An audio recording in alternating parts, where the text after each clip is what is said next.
These are tools that I use in my negotiation classes, and they apply when you have a big conflict. To go a little further, on page 4 is that one form that you can use for any conflict before you go into it to try to get in mind what you're trying to accomplish. The 5 forms in this set go a little bit further, and they're more focused on the negotiation language. In other words, you sit down before you go into it and say, what is my position? What is my position? Try to define it. What's the other person's position? We've had conversations in the past. I have a pretty good idea of what their position is. By writing it down, you realize if we start arguing about these things, we're in the wrong place. That's my cue. If I hear this going on, I need to move down into talking about interests. Okay, now outcome is the thing that we got to focus on, not positions.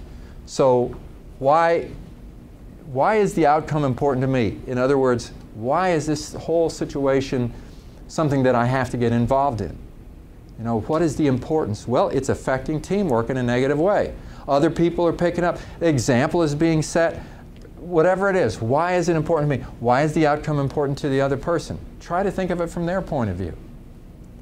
The next form is about interest, because you are going to try to get them into conversation in which we uncover interests. Well, what are my interests? You know what your interests are. List them.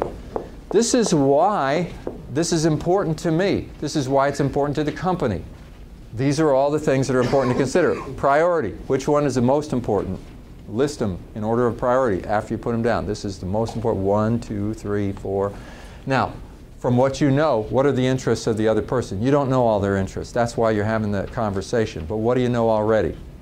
And this, again, is to get you to think about the other person and try already to put yourself in their position. So should you limit that to so many line items? Just whatever you can think of. You know, just it's like a brainstorming process. You just sit down and you try to do a brain dump. What do I know? What do I feel? You know, all that. This is conditioning you so that when you come into this meeting, you're not just reacting. You've been thinking about it already. You've got some ideas.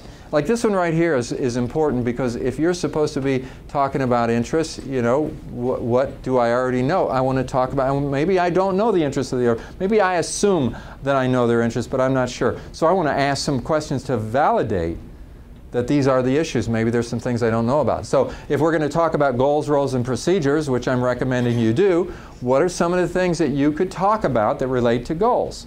Well, I need to talk about my goal for the department. I need to talk about, ask the person what their goal was for their behavior, you know, some things like that. Jot those things down so that they're fixed in your mind. Maybe there's some role conflict.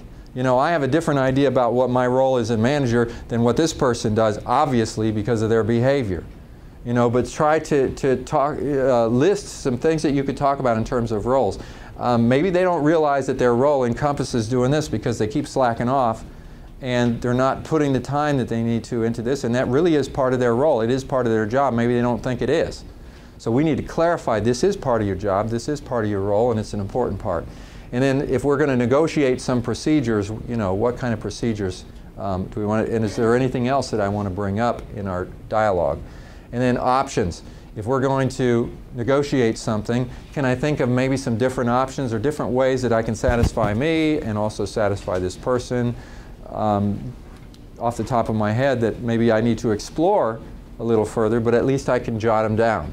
And then you rate them. Which do you think is the best option? Is that a win-win for both of us, or how's the other person going to feel about it?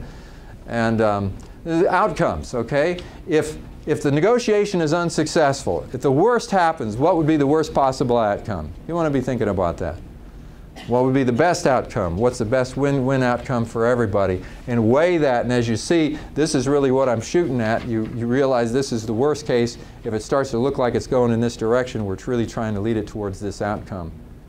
But again, the reason for the forms is that by going through this, you will be very prepared for that conversation. Without tools like this, maybe you will be, maybe you won't. But if you have a high degree of competence, you might not need the forms. But if you don't, these are very helpful things to develop your competency.